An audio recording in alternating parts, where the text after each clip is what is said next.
Hello students.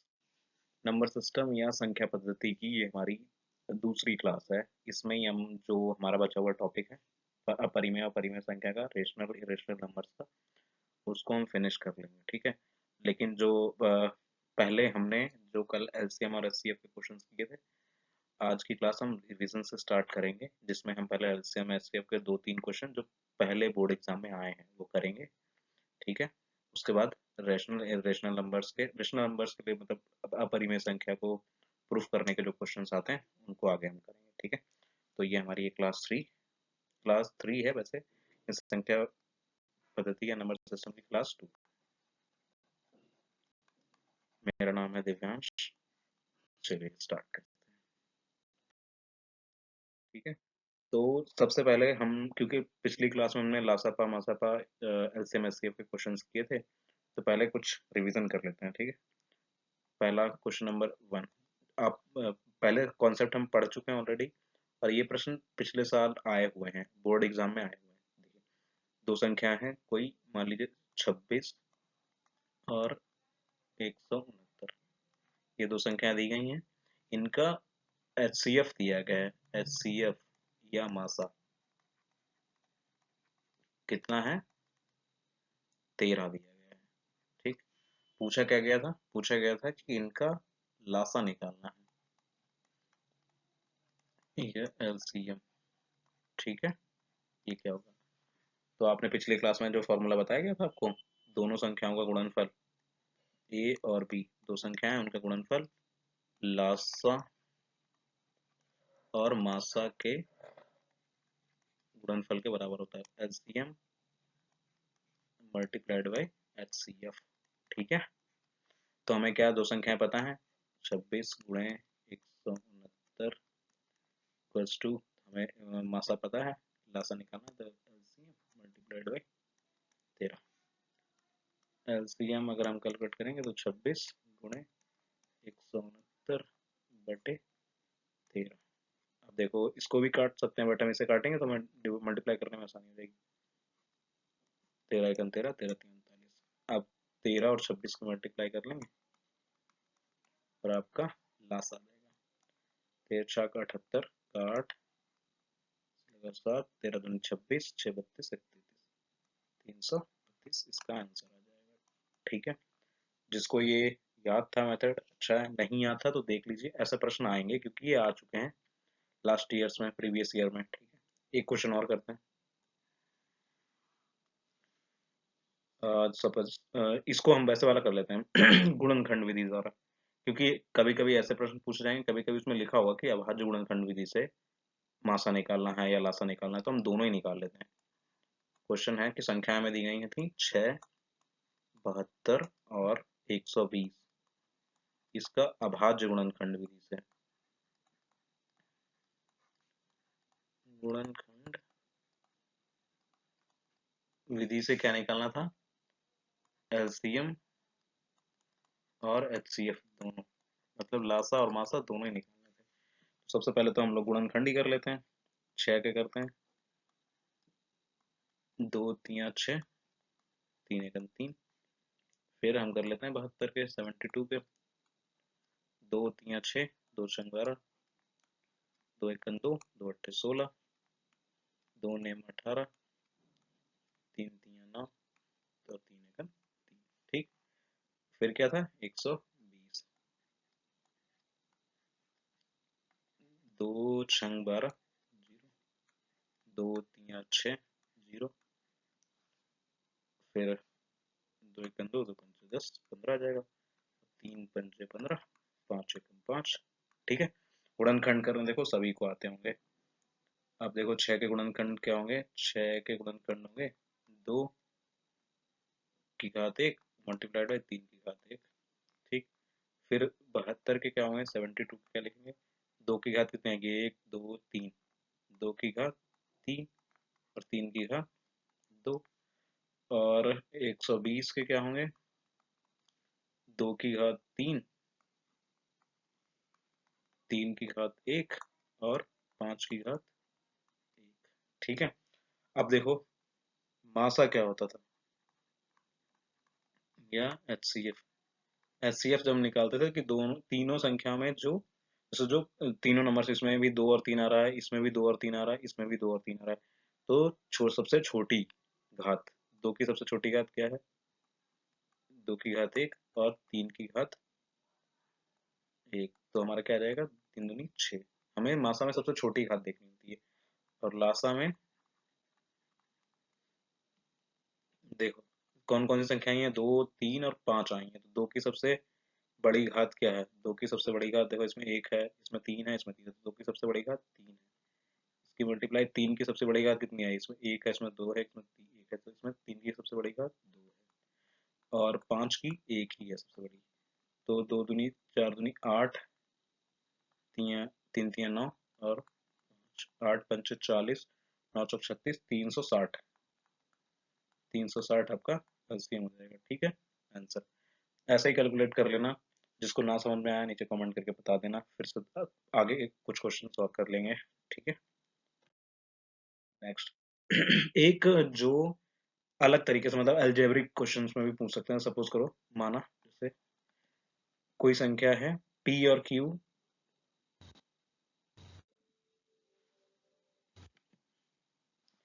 P और P और Q संख्या है, कोई पूर्णांक है धनात्मक, मतलब कोई पॉजिटिव इंटीजर है। ठीक है, जैसे इसको हम पी को ऐसे लिख सकते हैं, ए बी स्क्वायर, और क्यू को ऐसे लिख सकते हैं, ए स्क्वायर ए क्यूब भी लिख देना है। ठीक, तो इन्होंने पूछा है कि ए और बी अगर अभाज्य संख्याएं हैं, ए एंड बी अभाज्य संख्याएं हैं,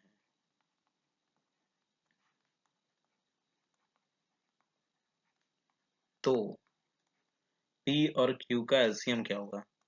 LCM of P and Q, ये क्यू स्मॉल क्यू पूछा गया था। ठीक है, और इसमें ऑप्शन दिए गए थे कि ए बी होगा, दूसरा ऑप्शन था ए स्क्वायर होगा, ए स्क्वायर बी स्क्वायर होगा, तीसरा था ए क्यू बी स्क्वायर होगा,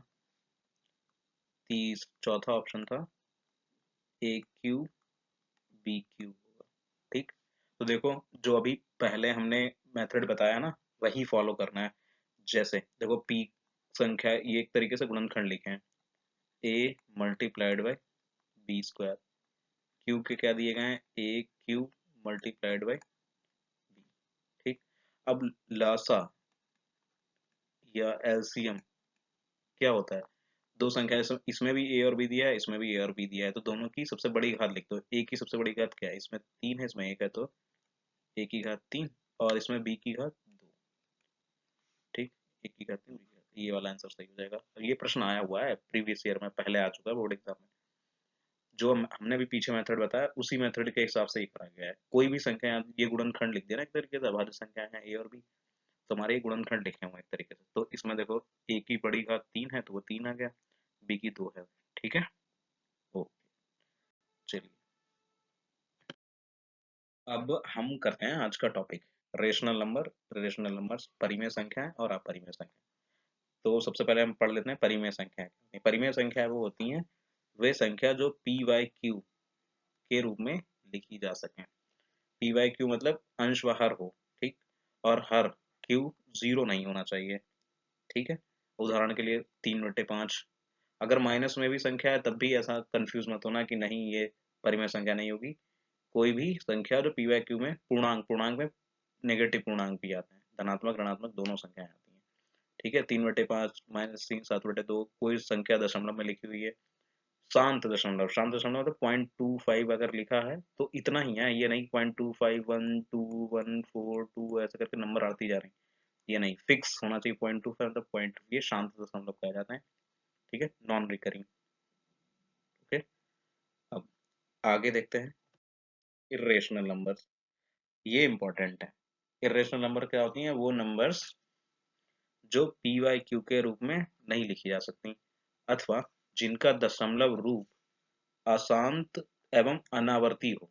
अशांत और अनावर्ती का मतलब क्या होता है? जैसे √2 की वैल्यू हम लिखते हैं, तो 1.141 ऐसे करके 14 ये बढ़ती चली जाती है, मतलब अगर बिल्कुल आप नंबर देखोगे तो इसमें दशमलव के बाद ऐसे 1.4 1 4 2 1 4 अलग अलग नंबर्स बढ़ती चली जाती हैं। ठीक है, तो ये अशांत दशमलव होता है। पाई की वैल्यू 22/7 हम मान लेते हैं, लेकिन 22 एग्जैक्ट वैल्यू नहीं होती है। आप इसे सॉल्व करेंगे 3.14 और आगे बढ़ती चली जा रही होती है, तो ये अशांत दशमलव होते हैं और संख्याएं रिपीट भी नहीं हो रही होती हैं। ऐसा ही रूट 7 के साथ में है। तो आगे जो प्रश्न पहले पूछे गए बोर्ड एग्जाम में, पूछा गया है कि सिद्ध करना है कि रूट 2 परिमेय संख्या है, सिद्ध करना है रूट 7 अपरिमेय संख्या है। ऐसे हम एक दो क्वेश्चन करेंगे। ठीक है, चलिए वही कर लेते हैं क्योंकि वो प्रश्न पूछे गए हैं पहले। उन प्रश्नों को करने से पहले हम एक प्रमेय, एक तरीके से थ्योरम पढ़ लेते हैं। जो थ्योरम बोलती है कि सपोज करो पी ए अगर एक अभाज्य संख्या है, ठीक है, अगर पी ए स्क्वायर को विभाजित करती है तो पी ए को भी विभाजित करेगी। अगर आपको ये इस तरीके समझ में नहीं आया, सपोज करो पी एक अभाज्य संख्या है, मान लो पी है 3, अभाज्य संख्या हो गई। अगर पी 21 के स्क्वायर को विभाजित करती है तो पी जो 3 है वो 21 को भी विभाजित करेगी। ये कह रहा है कुल मिला के। जैसे, या थोड़ा छोटा मान लो, पी मान लो कोई संख्या है 3, ये पी है, ठीक है। अगर पी जो का है, पी जो ये है ए मानी, अगर जैसे ए कोई संख्या है 3, तो इसका स्क्वायर क्या हो जाएगा, equals to 3, A square equals to 9। तो अगर पी ए स्क्वायर को विभाजित कर रही है तो वो पी 3 को भी विभाजित करेगी। कुल मिला के ये बताना चाह रहा है। ठीक है, अब आगे जो हम पीछे देख रहे थे कि रूट 2 वाला प्रश्न, जो प्रश्न करने को ही आता है, सॉल्व करने को आता है कि सिद्ध करना है कि रूट 2 परिमेय संख्या है, अपरिमेय संख्या है, ये पूछने प्रश्न सॉल्व करने को आता है। ठीक है, चलिए सॉल्व करते हैं। क्या करना है, सिद्ध करना है, कीजिए, क्या करना है, रूट 2 एक अपरिमेय संख्या है।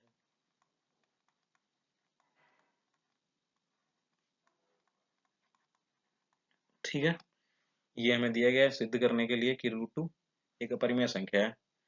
तो देखो, अगर हम ये चीज हमें सिद्ध करना है कि रूट 2 एक अपरिमेय संख्या है, और मान लो हमें समझ में नहीं आ रहा है, तो हम मान के चलते हैं, शुरुआत कहाँ से करते हैं, सोल्यूशन हमारा कहाँ होगा कि हम ये मान लें कि रूट 2 क्या है, एक परिमेय संख्या है। क्या है, परिमेय संख्या है। ये हमने क्या किया, मान लिया है, माना। ठीक, अगर रूट 2 परिमेय संख्या है तो हम रूट 2 को पी बटे क्यू में लिख सकते होंगे, लिख सकते हैं, क्योंकि परिमेय संख्या को पी बटे क्यू में लिख सकते हैं, जहां पर पी और क्यू कैसी हैं, सहअभाज्य संख्या हैं। पी और क्यू सहअभाज्य।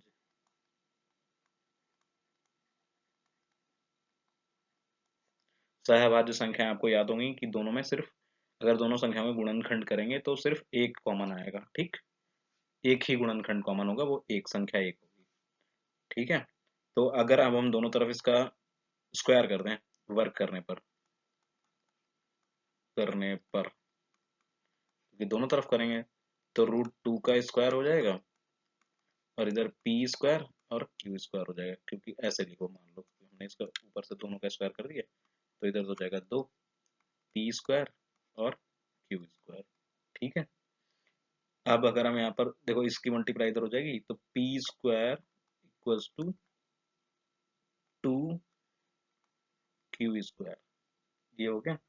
और क्यू स्क्वायर अब हम यहाँ से लिखें तो Q square equals to P square upon 2। ठीक, अब देखो, जो अभी हमने प्रमेय पढ़ी थी, उस प्रमेय में हमने क्या पढ़ा था कि अगर कोई संख्या ए है, वो अगर पी स्क्वायर को विभाजित कर दे रही है तो वो पी को भी करेगी। ठीक है, इसका मतलब क्या हो गया, मतलब वही लिख देते हैं कि अगर चूंकि, ये चूंकि का साइन होता है जो मैंने क्लास में आपको बताया था, 2 है, वो पी स्क्वायर को विभाजित करती है,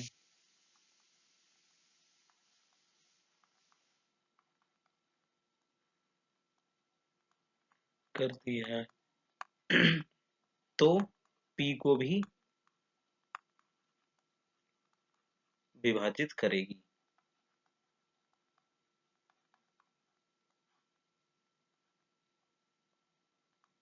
ठीक है, ये तो आसान है, हमने प्रमेय पढ़ी थी। अब हम इसी पेज पर ही करेंगे। ठीक है, उसके बाद अगर हम P बटे जो हमने यहाँ पर लिखा ना P/2 माना, अब हम मान लें P/2 क्या है, कोई संख्या है n, पॉजिटिव धनात्मक पूर्णांक। ठीक, तो P इक्वल टू क्या हो जाएगा, 2 मल्टीप्लाइड बाई n। ठीक है, और अब हम देखो यहाँ से जो हमारी समीकरण 1 थी, यहाँ से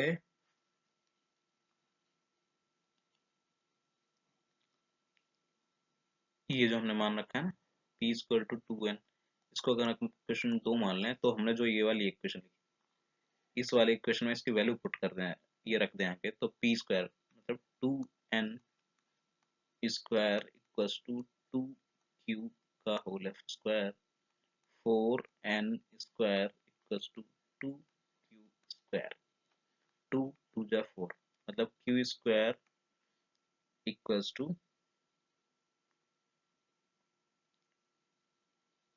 2n स्क्वायर। ठीक है, अब q square upon 2 equals to n square, ये आ गया। अब देखो यहाँ पर भी वही आ गई कि अगर दो, यही वाली सेम लाइन हम लिखेंगे कि अगर चूंकि दो क्यू स्क्वायर को विभाजित करता है तो क्यू को भी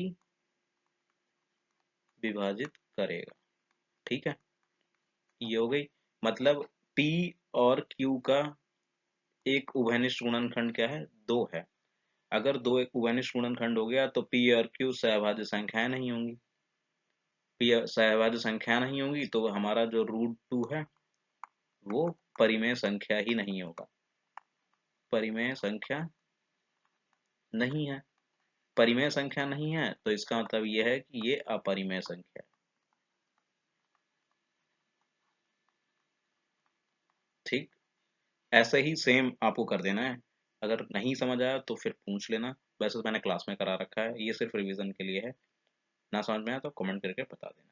ठीक है, इसके आगे जो प्रश्न पूछा जाता है यही पूछते हैं कि या पहले तो सीधा सीधा पूछ लेंगे √2 √5, जैसे हमने √2 का करा है पीछे, आप √5 का अपने आप करिएगा, सेम जैसे मैंने बताया लिख के देखिएगा, सेम मेथड यूज करना है। ठीक है, अब आगे हम करते हैं कि जैसे ये 3 + 2√5 ये एक अपरिमेय संख्या है, ये सिद्ध करना है। तो हम भाई जब हम सिद्ध करने की बारी आएगी तो हम मान लेते हैं कि 3 + 2√5 नीले पेन से करेंगे, कैसा है ये, हमारी परिमेय संख्या है। परिमेय संख्या है तो 3 + 2√5 को हम क्या लिख सकते हैं, P/Q में लिख सकते हैं। 2√5 हम इधर लिखा रहने दें, P/Q, और 3 माइनस में लिए जाएंगे, इस साइड आ जाएगा, ये नंबर प्लस में इधर आया। ठीक, अब हम इसको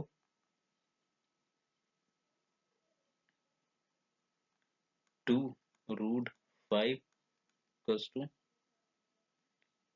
P और एलसीएम लेके 3Q हो जाएगा डिवाइड बाई। ठीक है, अब है क्या कि जैसे मान क्योंकि ये है ना, ये पूरी संख्या √5 P - 3Q अपॉन 2Q। ठीक, ये हमारे ये आ गई इक्वेशन है। तो ये है क्या, क्योंकि P और Q क्या है, जो हमने जो इसमें P और Q इन्हें माना था ना कि पूर्णांक हैं, जो हमने परिभाषा पढ़ी थी ना कैसा भी पूर्णांक होता है, धनात्मक ऋणात्मक जैसा भी, बस क्यू जीरो नहीं होना चाहिए। ठीक, क्योंकि पी क्यू पूर्णांक है, तो हमारी जो पी माइनस, जैसे ये पी और क्यू भी पूर्णांक है, थ्री, तीन और दो भी पूर्णांक ही है, यहाँ पर तीन माइनस का है, दो प्लस का है, तो हमारी जो P minus three Q upon two Q, ये जो पूरी है ना, ये एक परिमेय संख्या होगी, क्योंकि हम इसे संख्या है है क्या, या होगी, क्योंकि ये सब पूर्णांक ही है ना, ये पी क्यू और ये सब पूर्णांक है। तो जो हमने समीकरण एक लिखी है, इससे, क्योंकि अगर ये हमारी परिमेय संख्या है तो रूट पांच भी परिमेय संख्या होगी। लेकिन तो इससे क्या है कि हमें यही मतलब ना कि समीकरण एक से हमें क्या पता चला कि रूट पांच भी परिमेय संख्या होगी। लेकिन अभी जैसे मैंने आपको प्रूफ करने के लिए दिया था कि रूट पांच है, वो परिमेय संख्या नहीं होती है, तो इसका मतलब क्या है, ये गलत है, हमने गलत मान रखा था कि तीन प्लस दो रूट पांच कैसी परिमेय संख्या मानी थी, ये कैसा है, विरोधाभास हो जाएगा कि अगर ये रूट पांच परिमेय संख्या नहीं है, जो हमने भी पिछले क्वेश्चन में प्रूफ करने को दिया था, तो ये पूरी तीन प्लस दो रूट पांच भी परिमेय संख्या नहीं होगी। ठीक, क्योंकि ये पहले हम प्रूफ ही कर चुके हैं कि रूट पांच परिमेय संख्या नहीं है। लेकिन समीकरण एक से यहाँ पर ऐसा हो रहा है कि अगर ये वाली रूट परिमेय संख्या है तो ये भी परिमेय संख्या होगी, क्योंकि इक्वेशन दोनों तरफ बराबर होती है।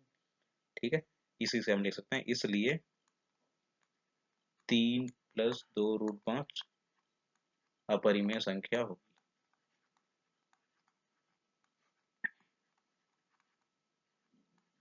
ठीक है, ये है। और ये प्रश्न पूछे गए हैं इसमें, जैसे रूट पांच, रूट कुछ भी दिया हो सकता है, संख्या ऐसे दी होगी कि तीन प्लस दो रूट दो लिख सकते हैं।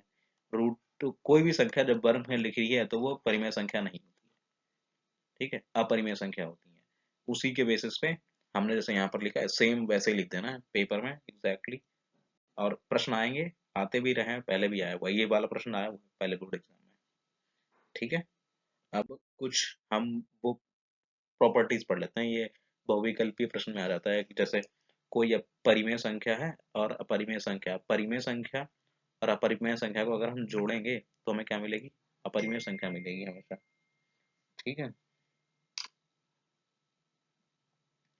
अगर हम किसी परिमेय संख्या को अपरिमेय संख्या से गुणा करेंगे, अपरिमेय संख्या जीरो नहीं होनी चाहिए, ठीक है, तो क्या मिलेगी हमें, अपरिमेय संख्या मिलेगी। परिमेय और अपरिमेय का अगर हम एक दूसरे को गुणा करेंगे, परिमेय और अपरिमेय को, तो अपरिमेय संख्या मिलेगी। अगर जोड़ेंगे परिमेय और अपरिमेय को तो अपरिमेय संख्या मिलेगी। अगर दो अपरिमेय संख्याओं को हम जोड़ते हैं, कोई दो अपरिमेय संख्याएं हमने जोड़ी हैं, तो जो जोड़ने पर जो योग है, जोड़, वो परिमेय भी हो सकता है और अपरिमेय भी हो सकता है। और ये प्रश्न में पूछा गया है कि दो अपरिमेय संख्याओं को अगर हम जोड़ते हैं तो ऑप्शन ए था परिमेय संख्या मिलेगी, अपरिमेय संख्या मिलेगी, और ऑप्शन तीन था परिमेय या अपरिमेय कोई भी। तो आपको कोई भी वाला टिक करना चाहिए।